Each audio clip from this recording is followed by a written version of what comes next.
Hello, everyone, and thank you for joining us for today's presentation. Before we go ahead and kick off the presentation and introduce our presenters today, I want to cover a bit of housekeeping with everyone. If at any point during today's presentation you get a question or a comment from one of our panelists, please feel free to direct them via the question and or chat windows, and we'll do our best to get to everyone's questions as time allows at the end of today's presentation. Also, if you dialed in late or know of a colleague that you think might would like to see this and maybe missed out on it, or just want a copy of the presentation for review, we are recording today's presentation. So keep an eye on your inbox in the days following the event for a link to that recording. We'll also make it available on our webinar archive at www.liquidware.com. And we'll have that available normally within about 24 hours after the event is over. So with that being said, welcome to today's Digital Workspace Trends webinar. We're joined by Mark Bowker from ESG and Jason Smith from Liquidware. And Jason, I think you're gonna go ahead and start us off. So I'll hand the ball over to you. Thanks, Ray. We found ourselves still in a virtual world here at the start of 2021. I'm coming to you from Alpharetta, Georgia. Ray is in the Chicagoland area, so Alpharetta's in the Atlanta area. And Mark, you're coming from New Hampshire? Yeah, north of Boston, about 2 hours. So yeah, we're all over today. Yeah, so we are happy to be with you today, and the reason why is because ESG has done such great work. I've seen a sneak preview, and we're excited to let you see the same thing of digital workspace trends. And this is being seen for the first time. You know, we're not revealing everything, or Mark's not going to reveal everything, but this data is brand new, so we're excited to share that out. But before we get started, I do want to remind new people that are coming on, new people that may not know who Liquidware is, a little bit about us, and then we'll hand it straight off to Mark. And surely my part's going to be brief because we're going to get straight to it. We were founded in 2009, so we've been around. This starts our 11th year, and we are a privately held company, and we're proud of that. We've been funded by the success of the solutions that we've built. We're headquartered in the Chicagoland area where Ray is. We have an office here in Alpharetta as well, and we've got staff located around the globe, including many in the EMEA region, Europe, and handling the Middle East, and other key regions of the world. I'll talk about our key alliance partners here on the next couple of slides, but our solutions are award-winning and we've been recognized with our innovation. Our alliance partners consist of all the platforms that you might see that deliver a virtual type desktop, as well as the physical desktops of the world, you know, powered by especially Windows. We've got some play into the Linux area as well. You see a Linux desktop here right behind me. And that's because our Stratosphere solution can monitor that and any endpoint that connects to a Windows desktop, so we know the total end-to-end perspective of those desktops. So our solutions help you at every phase of your next desktop, whether you're there at the top assessing for your next desktop, physical or virtual or cloud. You're in the design phase, you know, what apps do you need? What do these images need to look like? How do you want to deliver them? Which is the best desktop that you can deliver, whether it's physical, virtual, or cloud? In the migration phase, so a user could literally log off when they're under management with our suite of solutions and then immediately log on to their new desktop and be instantly productive with a persona that will follow them even across operating system versions. And we know the user experience that we've baselined. So we can validate that next desktop. In the operations phase, so when you're managing the ongoing desktops for policy management and also for quality assurance, we can help you in that area. Troubleshooting desktops in a similar way, we'll give you more details, and also how we optimize the desktops, and we can even add years to the to your life cycle of your hardware. Next slide, please. Sure. So I'll walk you through our solutions again with a little bit more detail, and then we'll cut it right over to Mark.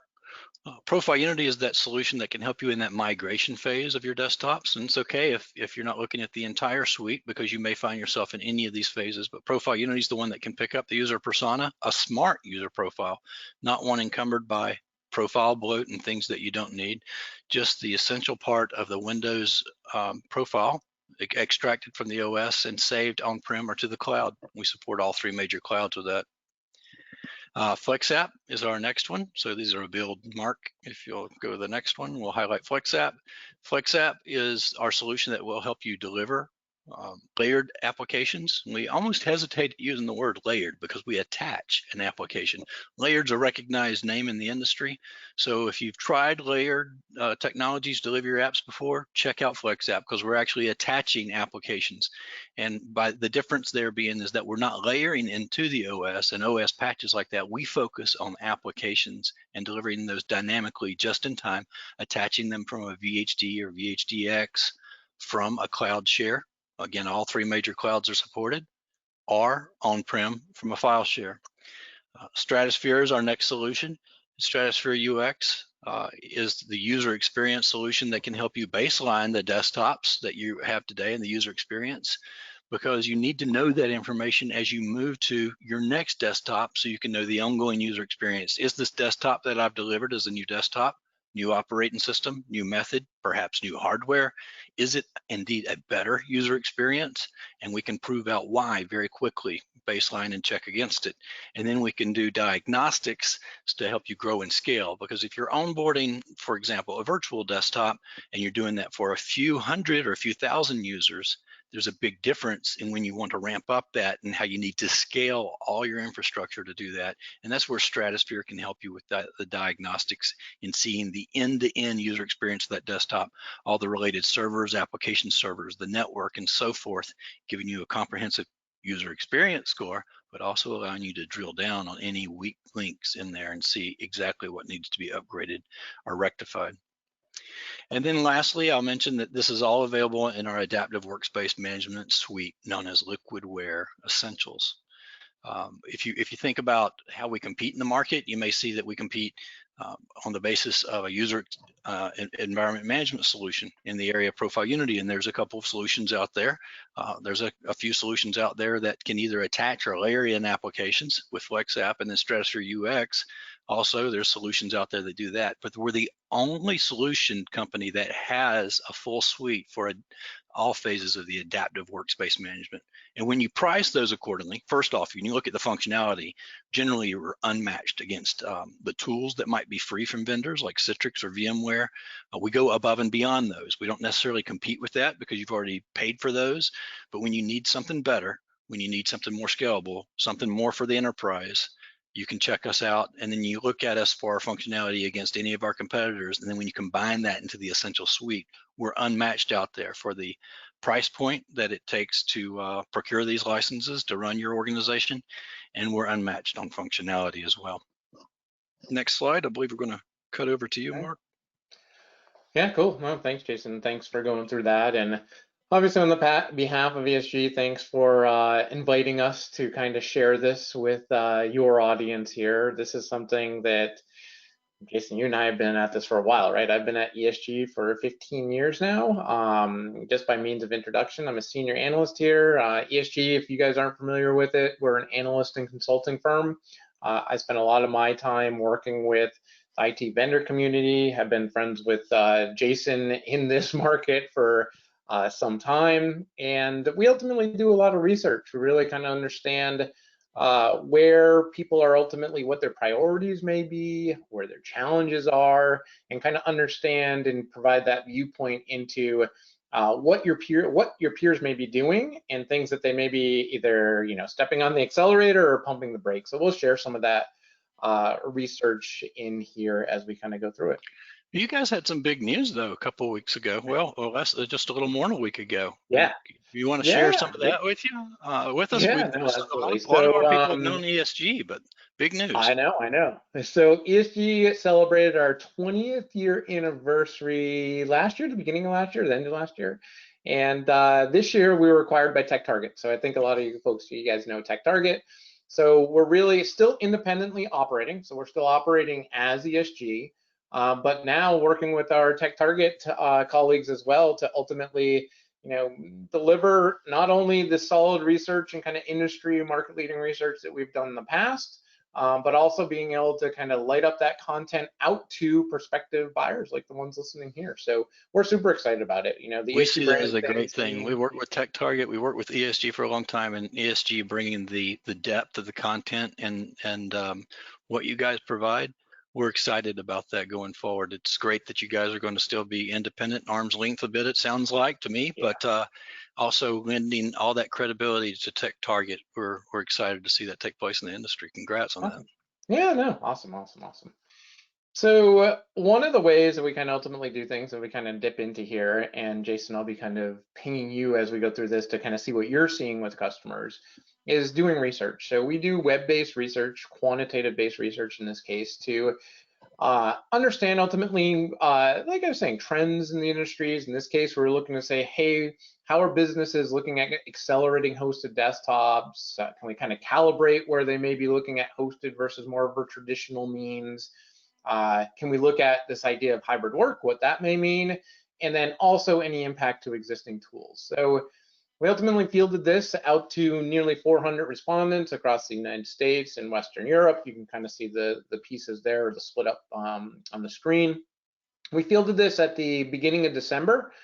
We also fielded this right prior to work from home mandate. So we fielded similar research right at the beginning of March, and where there's, I'll say, movement, I will definitely share that with you, and you'll see that on some of these slides. The folks responding here are all IT decision makers, kind of looking at this process of looking at you know, these consumption models and these delivery models. You can see we kind of surveyed ultimately a mix of mid-market and enterprise companies as we kind of segment it here across different verticals. And then there's demographic stuff that I'll kind of share along the way as well. Before I flip into the research itself, just a few things that you'll hear me from a terminology perspective. So digital workspace, you heard Jason and I both say that, that's ultimately what gets delivered to an end user. That's right, essentially the employee, what the employee is experiencing. You'll hear me use hosted desktop. So hosted desktop is ultimately VDI and DaaS kind of put together. That's the delivery model of being able to deliver that digital workspace.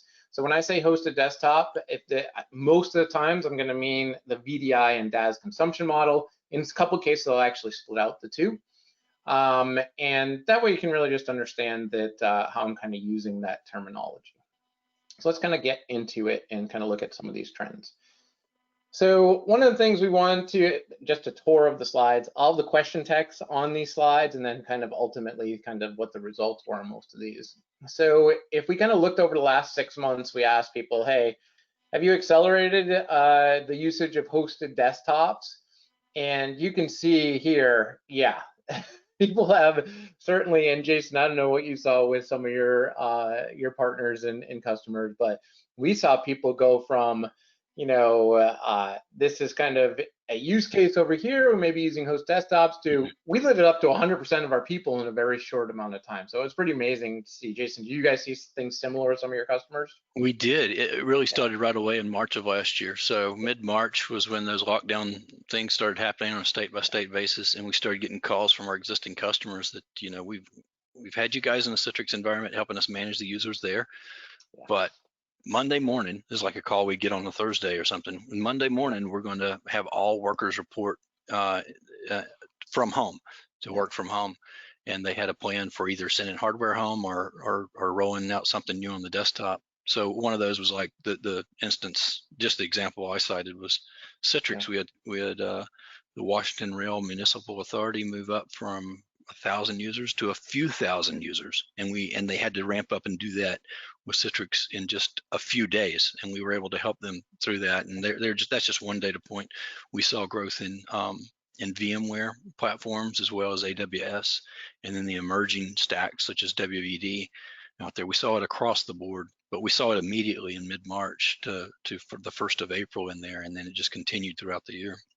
Yeah, there's definitely a overall immediately, you know, how people are reacting to work from home and how they ultimately solved it. And we'll dip into more of it here. And you know, this research here kind of looks at, hey, for how long have you been using hosted desktops? And Jason, we've seen this for years, right? Some people have had deployments in place for a fairly long time, right? I mean, 33%, well, 28% saying, hey, they've had it for more than 4 years, 33%, 34 years. But what we saw was just because they had it in place did not mean that they had a large population of their employees enabled. So it could be used for certain use cases, like we saw in higher ed, for example, where it was lab environments. We saw in healthcare where it was to a certain set of workers. We saw in manufacturing where it was to a certain set of buildings or certain set of assembly line or whatever it may be.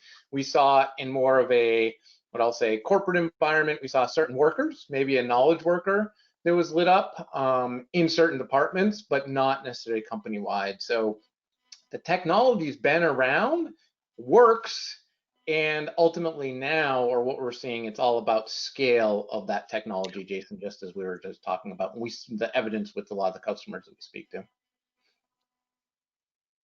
We saw the same thing. Silent. It was, you know, a lot of people know about the story that how Zoom started onboarding people like that, but there's the silent story that they didn't see in the general media. I don't think that desktops were scaling to virtual desktops and cloud-based desktops across the board, and they had to scale within weeks and months. And they had literally had people, you know, for a week or two, sometimes twiddling their thumbs at home until they came up with a strategy. And they said, okay, we're going back to work now. Some organizations literally almost shut down everything, and then until they got things rolled out. So we certainly saw that. Yeah, no, and we've been kind of watching this for some time, and you can see, like, we essentially asked the exact question here. Hey, prior to March 1st, 2020, what percentage of your overall environment or were hosted desktops, and what does that currently look like today? And we certainly saw that, yeah, people kind of lingered in this, yeah, we use it for a certain reason. There was also, Jason, this is kind of interesting to ask too, we saw a lot of executive reluctancy, meaning the IT organization would say, listen, the technology works. We know it can provide that consistent experience.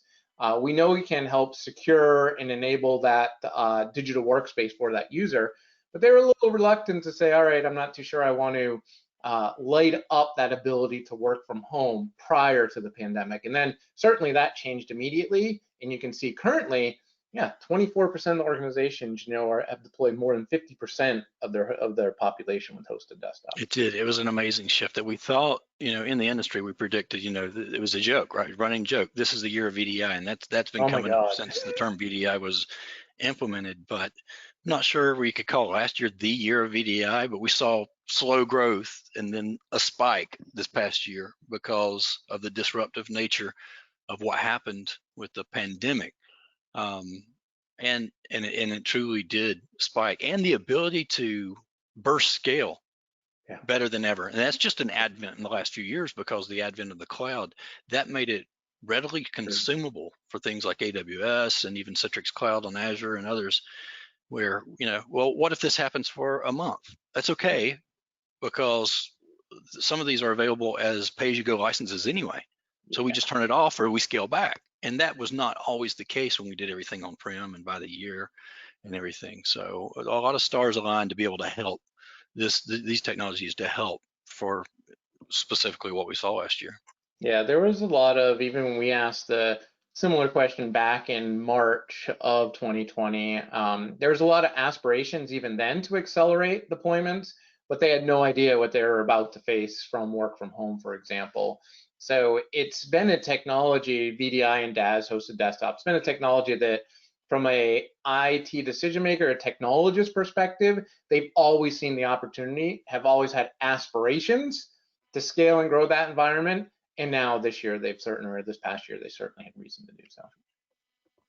This is kind of plays exactly to this. So we ask, hey, was your organization's initial usage of hosted desktops driven by COVID related from work from home mandate? And 47%, you know, nearly half of them is saying, yeah, it was completely driven by this instance in the examples that you gave. Now another 41% saying, yeah, we were already planning to do so, and this certainly accelerated things. So the interesting thing there is people have changed the way that they work, right? You kind of had to keep everybody up and working or up and productive in that environment. Work was, you know, the thing that we talk about all the time, just right? Work is no longer the place you went to. Work is something that you did, whether you do it from here inside your home office or wherever you may be doing it. But this catalyst around work from home by the pandemic was very clear that people were saying, all right, we were using some of these hosted desktop solutions, boom, now we got to go and scale it much bigger than we had probably even planned.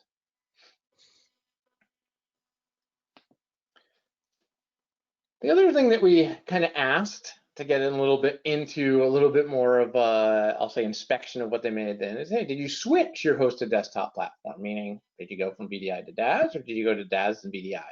Now, you can see here, and I'll go through in a second. I will tell you that as we've done research over the years, people consider these technologies almost one the same. Certainly, people understand the difference and what it means from a shared responsibility model and one owning a big stack of infrastructure versus, hey, I want to just consume it as a service. But we want to ask, hey, did you actually switch? 52% no, we didn't switch. We kind of left it as is. But Jason, you kind of mentioned some of the other newer things, right? Even what all those platform companies that you're working with are doing with hosted models, for example. Some companies didn't have the option to scale in their data center. They had to go to more of a hosted model. So yeah, 47% saying that they were switching. I'm curious, We Jason, definitely saw you this. see similar things? Yeah. We definitely saw this. We've got some use cases where even hospitals, you would think that they would standardize on one thing, and they said we're going to leave the implementation of Citrix alone, and I'll pick on the other one in a minute, and go the other way in another example. And they said, but AWS seems so scalable for our admin users at this hospital. What we're doing is we're a new deployment there, and it's definitely pay as you go. We don't even have to get the cloud spun up. We think we can get faster there, so we're going to do a few thousand seats there. You know, can you help me with a user logging off? They used to come into the office last week and they're about to log on to AWS. Certainly, we can help you with that, or even switch you from Citrix to VMware. I mean, Citrix to AWS. But then we saw the other thing happen. And so I talked about some of the strengths there, the pay-as-you-go, and AWS was seen as a strength by some customers. And then some customers said, you know what, we're starting to try some things with the, AWS or some other things, but you know, we have had Citrix deployed for the last 15 years, and now this is a business continuity thing, and we're going to burst scale into the Citrix environment. We're going to cautiously go with the AWS. So I'm not picking on one or the other, but those are the conversations that seem to take place, and that was why, you know, they were like, if this lasts 3 months, 4 months, we think it's more affordable to go to the cloud, and maybe even into the future. And some of it was just pure, which one can we get up and running, you know, fastest. And so the decisions were different for every single organization, and not to pick on any, and not to leave VMware out, because we saw them into there, and we saw even Nutanix's Zyframe emerging desktop come up, WVD native come up in some instances, although those seem to be with smaller organizations unless they coupled it with Citrix. But we saw it across the board that just because they had an environment running on X virtual platform didn't mean that's where they're going to burst scale. And we saw them start to have mixed delivery models more than we had ever seen. They already had physical, then they already had, you know, X platform that they'd used for years. Now they've got a third. And then if you go back and look at about this time, Ray can verify on here too, about this time we had recorded some videos in December, 13 months ago now, about our adaptive workspace management and how you can log off of one and log on to the other and do this and do that. And Ray sent the videos over because it took a bit. About this time in April or so, we had the videos fully edited and everything, and I was like, we sound like geniuses. If you go back and look at that, it's on our YouTube page. If you look at some of our videos there, how you can indeed, and this is the business, my point is, this is the business that we've always been in here. And we're helping many organizations do this, log off of one, log on to the other. And it happens in seconds. As long as Windows is a common denominator, we can do all that with the persona and stuff. And even on the Linux endpoints, we can help you know your user experience, get into that Citrix client and stuff. So yeah, I mean, I see that. The reality of in the past, it was easier to stay with a single platform or single solution. I think that the cloud kind of made people scratch their head a little bit. Hey, wait a second, maybe I could have the hosted solution. And by the way, the platform vendors all shifted, right, and kind of adjusted. So VMware's been doing that for years, Citrix has been doing that for years. Certainly Microsoft jumped in with WVD. Amazon Workspace is kind of that pure version of it. But you're right, I don't want to say all, but many companies taking a, yep, we're using this solution here, this solution over here. And I think your point is right, Jason. I mean, honestly, I think that consistency across those platforms definitely matters, because in many cases, we don't know what that next platform may be. Another example that I see, by the way, is I see Android being used more inside of businesses now. And if you could deliver a desktop experience to an Android operating system or device, is one of those scenarios I see popping up. So that idea of multiple solutions is certainly something that I consistently see in people thinking through. And we may talk about it here in a little bit, but now you've opened up a new challenge too. When you disregard, that these are all of a sudden going to be siloed, managed things across the board, you're like, what's the tie that binds? And this has been our point all along. Yeah, Citrix has some good tools in there that might manage a profile, but largely it's in the Citrix environment. VMware, same way. It's in this VMware environment. So how can you make all those disparate environments be irrelevant? And that's where we come into play, where it does not matter. Windows is Windows to us, and you can adapt between those two really, really quickly. And so a lot of times people ask us, how are you different than Citrix UPM? Well, they manage the profile like this, we manage it like that. But the bigger point is, it only manages it in your Citrix environment.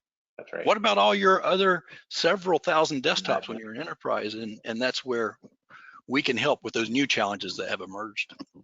Absolutely. I totally agree with that. All right, so we talked about this a little bit, kind of just the shift from, where people were working kind of to working from home, and further evidence here. This is ultimately the research that kind of backs some of the things you heard Jason and I talk about, that said, approximately what percentage of your organization was working or enabled, right? Specifically enabled to work from home prior to COVID, and then looking at it now, what does that look like? And it just evidence that clearly it was, we'll allow people to do that, or in certain use cases to do that.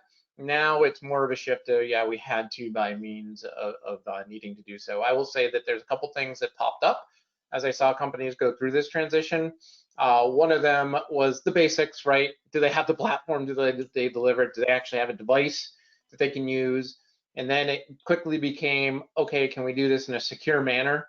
There's a lot of talk about, a delivery model of EDI and DAS versus VPN through a secure connection that kind of went back and forth, and still people sort through. And then the other one that certainly came up is just security in general, and we'll have a couple slides on that coming up as well. The other one and this was kind of interesting, this whole idea of BYOD, bring your own device. So we asked people, hey, are people allowed to use their personal devices to access their hosted desktop environment? You'd think this would be solved. And I think it was close to being solved prior to the massive shift of people working from home. And now I think it's kind of out there again. I think people are looking, or businesses are looking at ways to say, yeah, 25% saying, yeah, you can use your device in a hosted desktop environment. Guess what? They're likely to have some type of authentication strategy. They're likely to have some type of hosted desktop strategy in order to do that. The 49%, they're probably more of a, sure, it's got to be approved. So they're probably doing some type of even I'll say even hardware management, or at least kind of PC management in those cases. And then 26% saying, yeah, no, they just have to use a company provided device that we pick and choose for them for that hosted environment. So there's a mix here, right? And I think it all comes to a mix of the company, what their policy is, and how flexible they want to be with allowing them to use different devices. Jason, we've been talking about this one for years. Did you see anything different over the last year about BYOD type of policies? What we saw was this continued to matter in the most sensitive compliance fueled environments, right? So federal, because of security, healthcare, because of HIPAA and everything else, financial. Which one's that? Is that Sarbanes-Oxley and others? I get them mixed up. I used to know all that stuff, but because of the compliance reasons in each of those. But then you've got a lot of organizations where compliance, it's not at the forefront. I mean, it should be a lot of times. If you look at other emerging things for financial and where your customer records are held, it should matter to a lot of them, but it might not be at the forefront because they're just not as sensitive in those sensitive parts of the of the industries. So we saw it continue there. what we definitely have seen is the growth of companies adopting multi-factor authentication methods to take these things into account, and some sticky situations seem to be coming up, right? Where some employees are like, I don't even need a laptop. I've got a capable machine at home, and they've been using that for a while.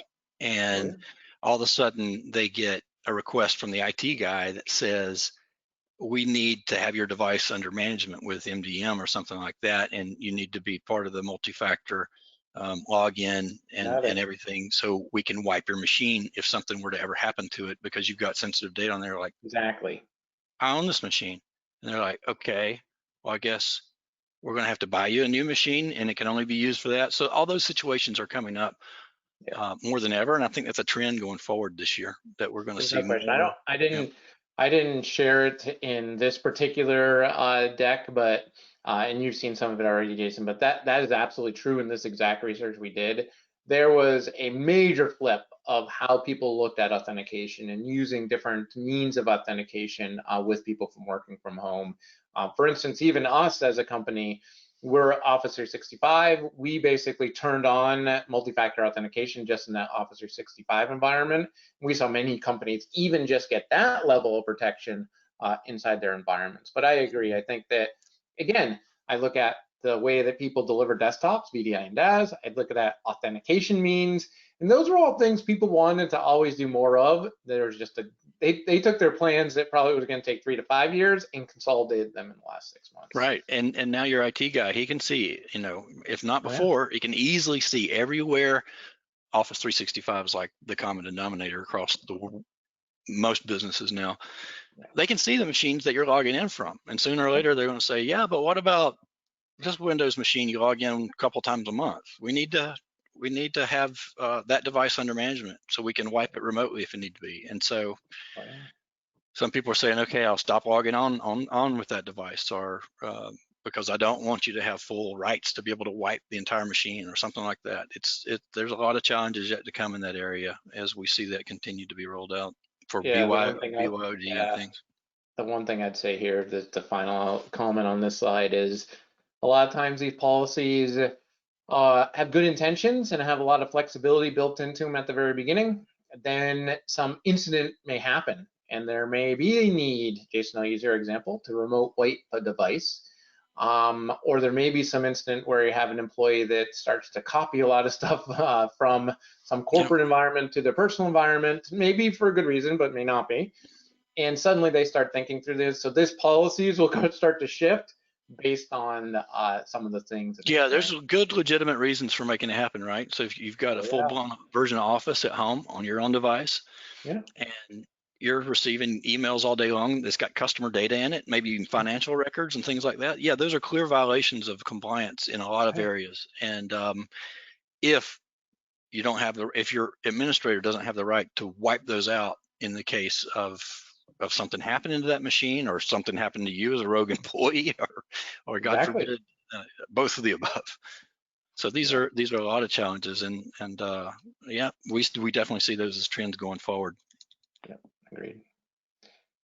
All right, the other thing, kind of get into this as well too. So I kind of mentioned some of the terminology at the beginning. So we took here traditional desktop, just by means of traditional desktop. It could be a lot of companies still have a desktop PC or a laptop that ultimately has the operating system, all the applications, data, everything running locally. The hosted model is, just as I said, more of a VDI and DAS model. So we asked, hey, which model or delivery model do you believe is better positioned to successfully delivering the following use cases or outcomes? So the immediate thing, without even looking at the words on the left-hand side, I say, okay, people clearly see hosted desktops as having a significant role, even if you just put it there. Then you start to pull it apart a little bit and say, all right, what are some of those areas where traditional desktops may still have the best support? Well, maybe there are some legacy applications and compatibility thing. Maybe there is things of, hey, we're looking to change our endpoint device strategy. But then you look at the bottom, all right, what about things where hosted desktop? Well, shifting to a different operating system. Jason, you said you had Linux device behind you, right? So I think that this is clear evidence of two things. It's one, hosted desktop model is working, It's applying to all these different models, even if people are still saying traditional desktop is suited. But in every case here, you'll see that hosted desktop model actually has a higher percentage than the traditional model as well. So, I mean, Jason, you work across companies all the time in all these different use cases. And I'll just say, well, people may have aspired, the shift is on now for sure. Yeah, yeah. What is there's probably a lot of hidden reasons in that second bullet. I mean, that second item, change the endpoint device hardware strategy. And some of those may be due to compliance and stuff like that as well, I believe. Not to belabor that point too much, but that's where VDI can help, right? You have your own device, but you can't do any company work on it. Just the Citrix client or the AWS client or whatever's there, and that gets you to the to the one that you can really do work on. And that way you get around a lot of that device management and things like that. It's an unmanaged device, and it doesn't matter because there's no company data on it. Everything's located on the secure desktop, and that's where we see the device strategy changing for a lot of organizations as they meet those trends. And some of these other things have a related reasoning into that. But we definitely saw many of these. The advantages of hosted desktops have definitely strengthened. Yeah, just as a little bit aside, one of the wacky things I get to do as an analyst, play with a lot of this technology. So yeah, I have a smartphone. It's kind of hidden behind my desk here, hooked to a monitor, hooked to a Bluetooth keyboard and mouse. And that smartphone, I project the desktop into it. It's Windows desktop. So my device hardware strategy has changed. I can truly, assuming that I'm at my desk, do productive work with keyboard and mouse, but still use that phone for everything it's good for. So that's definitely kind of leading edge, but I have seen use cases there. And for example, I've seen use cases in law enforcement with that one, and a couple other use cases that are pretty fascinating where, well, the days that I had my backpack on, I had my laptop, my tablet, my smartphone, my whatever else I may have in there. There's a question of, hey, maybe I just need a device, a powerful device as these smartphones have become, and I can deliver that workspace to that device. So that's kind of an aside of some of the things that I do think we are headed in some of that direction, or some companies are heading in that direction. No, you're right, and it's not going to be just one scenario like you talked about. It's going to be many, and well, this is the reason why Linux is on this desktop. As a few weeks ago, it used to have Windows on it. It's actually not a desktop; it's my laptop that I travel with. But how much have I traveled in the last year? 1 or 2 trips right before March of last year. So the hardware was getting a little bit aged on it, and I was like, I'm going to put Linux on it, and then I'll connect in to the full Windows desktop that the company has control over, and there's nothing secure I ever plan to keep on this desktop. It's just opening up a session. So again, the advantages of hosted desktops have strengthened, and Liquidware would be considered a small company, a smaller organization, not an enterprise, right? In the IT industry, maybe a medium-sized company, but we are adopting these things in these technologies for these similar reasons even. And you think about them as being big enterprises, but no, it's even SMBs that are seeing these same things and challenges. Totally agree. Yeah, sometimes even that size companies has the largest problems. Quick kind of area here, I like to ask this question because this is something I'll say we've discussed, I'll dare say kind of wrestled with for years when we talked about VDI and DAS, but it's all this idea of, hey, when you look at the overall solution, which benefit do you really associated kind of compared to traditional desktops? And man, I spent a lot of time in previous years looking at the cost savings of traditional versus VDI. What does the per month or per year savings per employee? A lot of times the model is upside down, where these delivery models could cost more, but everything now has really risen to the top around employee experience. Give that employee the best experience they possibly can have in these different environments that Jason and I have talked about, and it's just clearly evident to what is top of mind going forward when people look at these different or alternative solutions. We see the same thing. One of the number one reasons that Stratosphere is procured for organizations is to gauge that user experience. And sometimes the proof of concept that you started out with is not what you end up going with, because you can measure it. You can see which desktop is the best desktop. Yeah, I totally agree. Then here we have, I know it's a lot on here, but I purposely wanted to show these all. So this is a typical question we'll ask in a lot of research is, hey, what are some of the benefits your organization achieved or you expect to achieve due to its hosted desktops. And I'll pick on some at the top because I think those matter a lot. We talked a lot about, and I'm going to have another slide here in a second, on improved security of sensitive data off those devices, improved employee collaboration. Right, that was a big deal.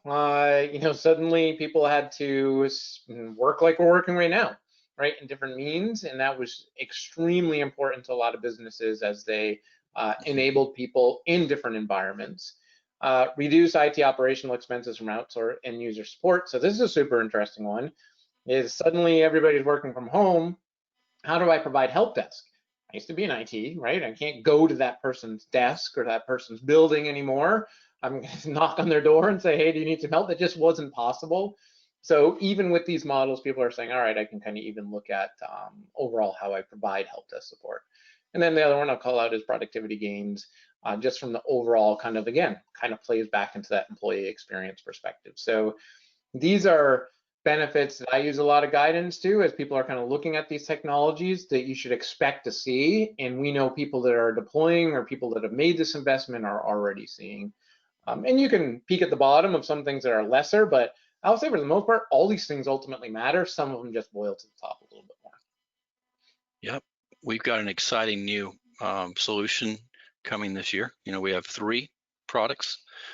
We plan to add a 4th this year, and it will be in that area more so than ever in the help desk area. So that's an exciting leak of news a little bit, but just keep that in mind and watch in the next few months as we enter a beta program for that solution. Makes so much sense. I mean, that is the magic. It makes so much sense to be able to, help desk before in the past used to be, all right, let me grab my, man, I'm going to age myself. Let me grab my floppy disk, let me grab my CDs, let me head over there.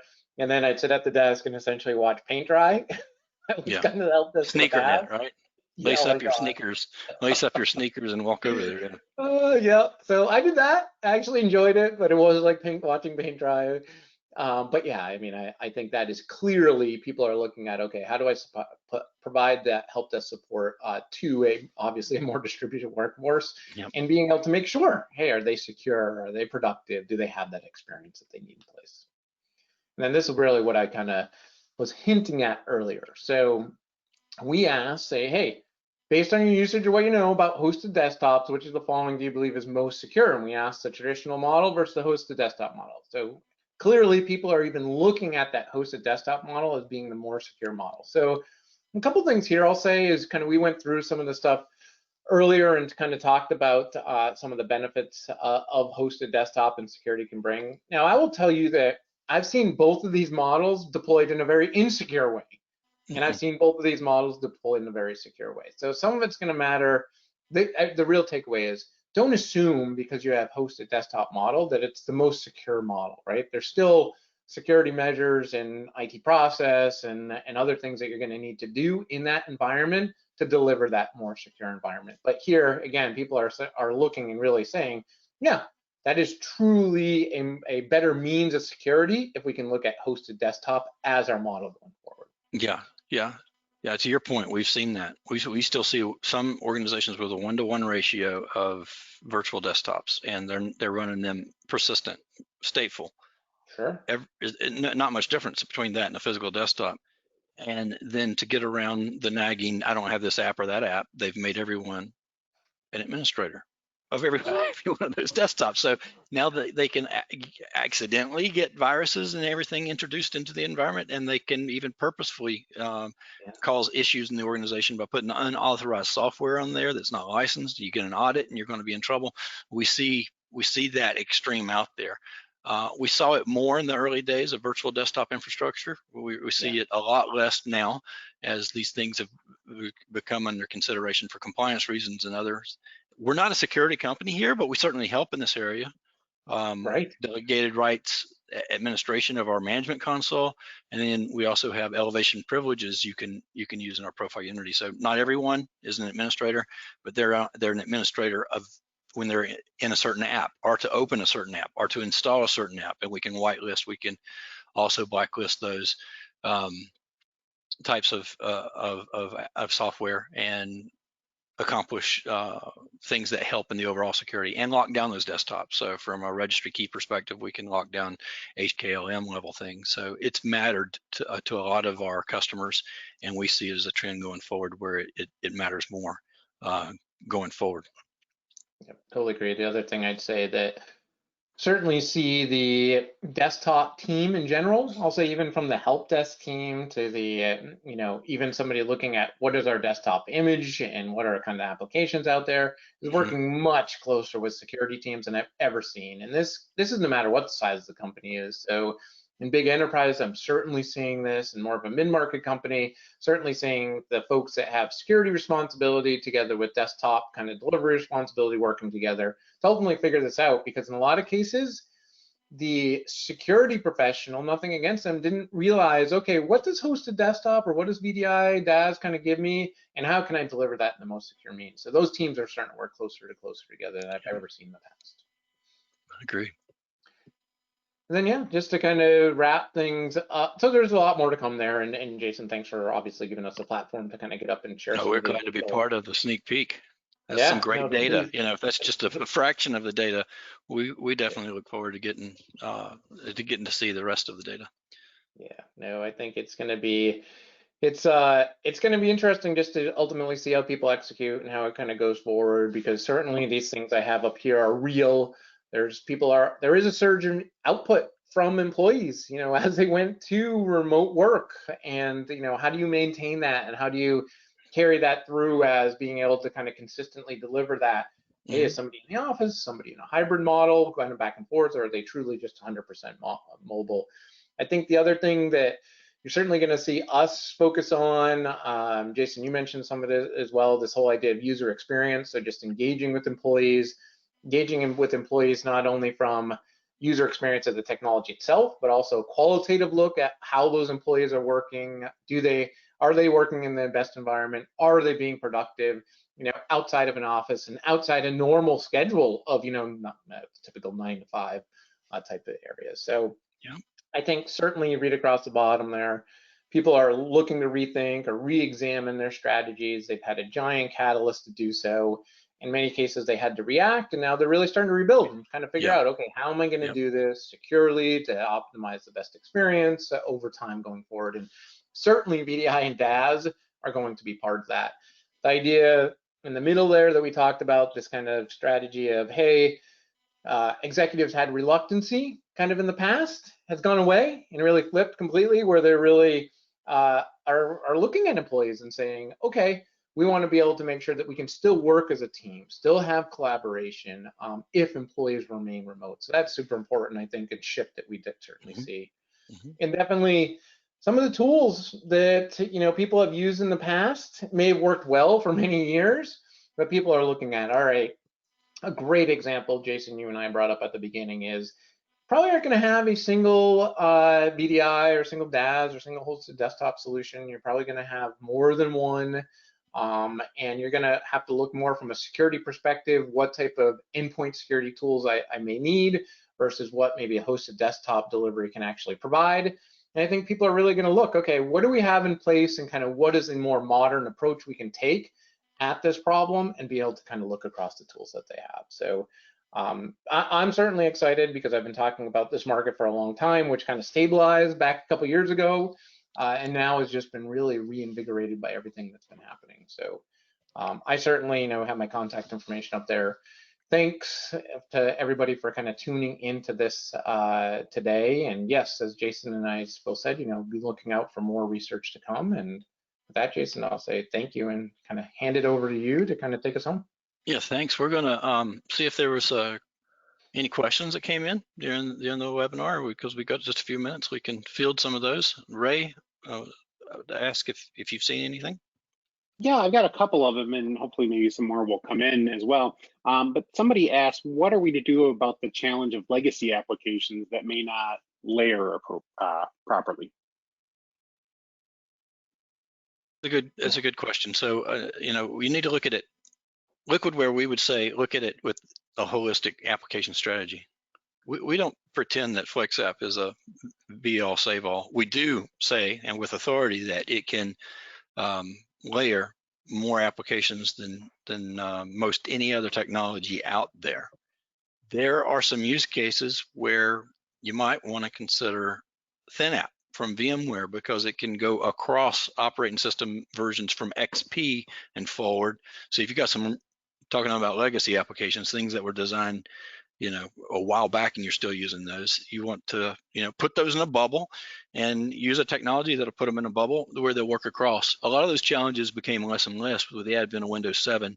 Even there's been big changes in the operating system, Windows 10 and the 5 or 6 versions of Windows 10 or more, and those grow, it seems like every few months to another version of Windows 10. Apps generally work from Windows 7, we found, all the way through to Windows 10 and across operating system versions of the later versions as well. But XP to 7 was a bigger leap in the way that DLLs were treated and a bunch of other things. So you want to do an application strategy, and you want to first off find out your total applications running in your environment and the applications in use. And you might see it's a shorter list than you had originally thought, that there's hundreds of apps that hadn't been used by anyone in the last quarter, operating quarter. How can we just get rid of those totally? Stratosphere can help you learn that real quick. It inventories everything that's out there installed in your enterprise, and then it will tell you the ones actually being used. Talk about license costs that you can save too as a side effect. But then you start to strategize, and then we've got reports in Stratosphere that will help you with application complexity. And so then you'll get an idea of what technologies can you use to deliver these apps, whether it's through something like Amazon AppStream and put that on the server, or whether it's through Microsoft App V, start looking at MSIX, or you look at FlexApp to be able to even better a lot of those solutions to make AppStream more efficient, to make your Citrix servers more efficient, where you're just attaching these apps and then you can leave your base image stuff separate. So to go back to my answer, really, it's an application strategy we would encourage you to look at and not be myopically focused on, and I'm not saying you are, but don't be myopically focused on any one technology that's going to solve 100% of your needs. It's just not going to happen, including FlexApp, although we proudly say FlexApp is the best layering you can have. Jason, that makes a lot of sense. The other thing I just add is I pulled this slide back up is because that comes up all the time. And in some cases, by the way, you can't. You got to kind of deal with, you know, a physical PC or physical hardware that you got to deal with. I mean, you see that happen frequently in some companies. But I will say, when I asked this question, boy, even 2 years ago, there is no way 47% would have said hosted desktop support legacy applications. That would have been more like in the single digits, maybe high single digits, and everybody would have looked at that traditional desktop. So technology changed a bit, and some of those things can be addressed. Certainly, Jason, I like the way you kind of think about it from an application strategy, kind of to lead and to get them there. Yep. It's good data. Ray? Sure. This one's maybe less of a question, more of a comment. Someone said that they saw an article even this morning in the Wall Street Journal talking about how they asked, what's the next desk going to be? You know, and talking about how, you know, remote work is impacting even more than just that. And I guess they thought the flexibility was a big key to all of this, you know, moving forward. So hopefully I paraphrased that well enough. It was kind of a long comment that I saw. I love it. No, I love it. I mean, the next desk is going to be, and I kind of alluded to it, is, you know, this device in a lot of cases can do a lot of things. This happens to be an Android, doesn't matter what it is, but this device itself can do a lot of things. So I tend to believe, because I've used it and it works and I've been using it for a while, of, you know, the desk can be, it can go from in your pocket to, oh, I've got to do some deeper work where I need to attach an input device, specifically a keyboard and mouse to it, and a monitor, so I can kind of do that type of work. I may even have an ability to take this and dock it into a more of a laptop form factor. These things exist. These companies have existed for a while. So I think that type of thing will change. And then I'm always fascinated by, if I look at what the next desk looks like, I always start to thinking is, okay, in many cases, I start to think, well, Windows may be just an app, right? I may just use Windows for those Windows environment or those applications I need. And I may need Linux environment to do something. I may need Android. I may need iOS to kind of do the other thing. So I think going forward, I think you'll see consolidation down to a smaller form factor, and you'll Yeah. see cases where it's not just Windows going forward either. Yeah, the operating system's a lot less relevant than it's ever been. But Windows does continue to be the tie that binds, because you have to have, at some point, you have a level playing field just for management purposes, and that's where VDI comes into play. But Ray, do you think they were talking about physical desk? Like, No, I went and I Googled the article, and no, they were actually talking about your desk. You like your physical desk. your physical desk. Well, Like, that's an interesting one as well. I'm glad we answered the other. other one, because people may have been curious on that. But Yeah. so I was on a conference call this past week. Point, doesn't it, Jason? Yeah. I mean, there's so much uncertainty while people are going back. They may get sent back home. The precedent's been set for remote work now, and there's going to be that need maybe for flexibility, I think, is what they're going after. I was on a conference call with a peer organization, not a competitor, but an alliance partner this past week. And the gentleman I've known forever, I mean, he was on the call and he was doing this. And I was like, I'm curious, what's the guy doing? He said, well, I'll check on when I get on my other desktop in a little bit. I'm spinning right now. So so this was his desk. This was his desk for that point in time. And then I see people that they're standing up. So they're obviously standing up. So I think that 100%. The next desk is going to be, what do you want your next desk to be? It could be a beach chair on a beach. And that's where we have said, forget about work from home. We even use this in some of our marketing. I used it in a webinar I did. Really the issue is now we've blown past work from home. It's work from anywhere for sure. You can work from anywhere. And now that opens up a whole another set of things when you're, it work only 9 to 5, so you keep your sanity might be the next challenge that comes into play. I'm anxious to look at the article too, because I will tell you that one of the things I think when I hear that is companies are consolidating real estate, right?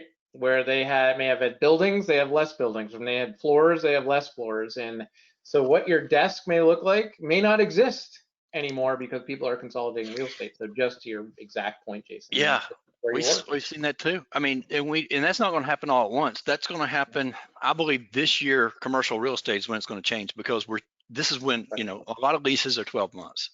And not everybody's lease is the same month. So you're going to start to see, do we still need that office space? Can we cut back in that office space? And I hate it for commercial real estate, but I believe that there's going to be a lot of empty offices from that. But when one door closes, another one opens. So there's opportunities for business in all these areas. But that shift is still taking place. There's a lot of empty office buildings as we sit here in our home offices today. We would normally be in an office, Mark. I think we'd agree. And that shifted, and in a lot of cases it shifted for good. In a lot of cases it'll come back because you've got call centers that are just arguably sometimes more efficient when you can have a layout and a floor, and that your employees are working. You can have supervisors there close to them when they need them, and things like that. A lot of those things will come back, but there's been a disruptive shift from the pandemic that's going to change things for the foreseeable future. No doubt. So I think we got time for one more question, and this is one that came in and went back to something that Mark had mentioned back earlier in the presentation. He talked about some management were not so key to jump on board for this, and the question was, what do you think prompted that shift? Was it more of need, or was it more the functions of having more visibility and the flexibility that now some of these new tools offer?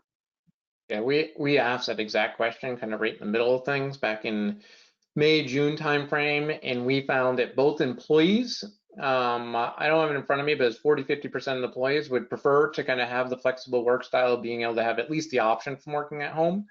And then it was upwards of 60% of the executives we asked said, yeah, we're going to support that going forward. And I think what prompted it ultimately is, oh, geez, you know what? The technology does work. We can stay collaborative. We can have, team productivity.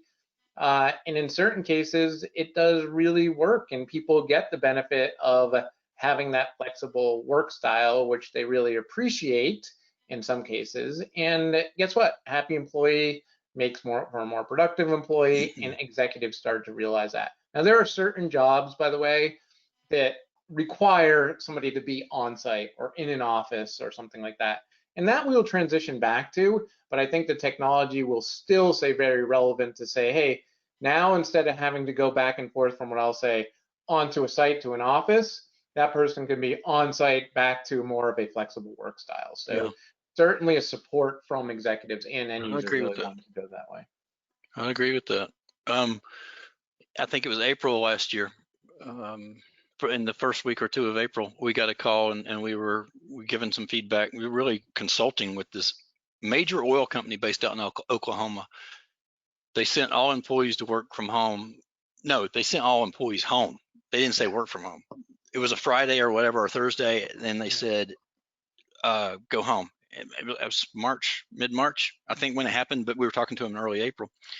And they said, here's the deal. We sent all employees home. We said, go home. You know, they didn't even want to be in the office that day around each other. It was like, and so they said, our employees have been sitting at home for 2 weeks and they're waiting to come back to the office. Well, how have they been accessing the corporate network now? They haven't. What? They you know, my example that they were twiddling, that this company was a major oil company, literally twiddling their thumbs. And well, what tell me about the hardware you were using? Well, most of them had laptops, some of them had towers, some of them had desktops, and most of them just up and left the building, and they were in the habit of leaving their desktop, their laptop at the office. And we're like, so well, what did you have in place for best data practices for saving your data? Is it on a file share? You know, because we can help you with let's do a thin client strategy, or let's have new laptops or something. And they're like, most of them were saving to their hard drives, and they're at the office, and they can't go into the office. And it's like, well, I suggest that you stagger it and have as many as you can go in and get those out of the office and bring them home, and have someone at the door making sure people were so far apart or only so many buildings at the time. And this was early on, right? We didn't know 6 feet apart. Even at this time, we didn't know wear a mask and things that are currently recommended, but might even be subject to change, I know, and I don't want to get into that, but this was reality. And so BDI starts to look pretty darn good when you're talking about business continuity. I don't ever want this to happen to our organization again, is what happened. How can we fix this going forward? And to Mark's point, there were some short-term solutions that we predict, and this was part of our predictions going forward, knowing what we've heard. They're going to even better and strengthen those programs as the year goes forward, and that fits directly into Mark's data and his trends, what we saw happen in real time, and we're in full agreement with that. So there's your validation, Mark. If I could say that this is exactly what we've seen. I don't question any of the data and the results, because it's what we saw. Firsthand. Good deal. Excellent. Well, with that being said, we're at the top of the hour, so we're actually a little over our time now for this. I appreciate both Mark and Jason taking the time to go through all of this and address that. If there are any other questions or comments, probably the best way to address them at this point is go ahead and send them to sales@liquidware.com. We'll make sure we route them to the appropriate person, whether it's Jason or Mark, and we'll continue to take questions and comments that way. But thank you guys for presenting to us, and thank you everyone for attending today. So thank you. Keep an eye in your inbox for that link to the recording from today's session. All right. Stay safe. Thanks. Have a good one. Bye.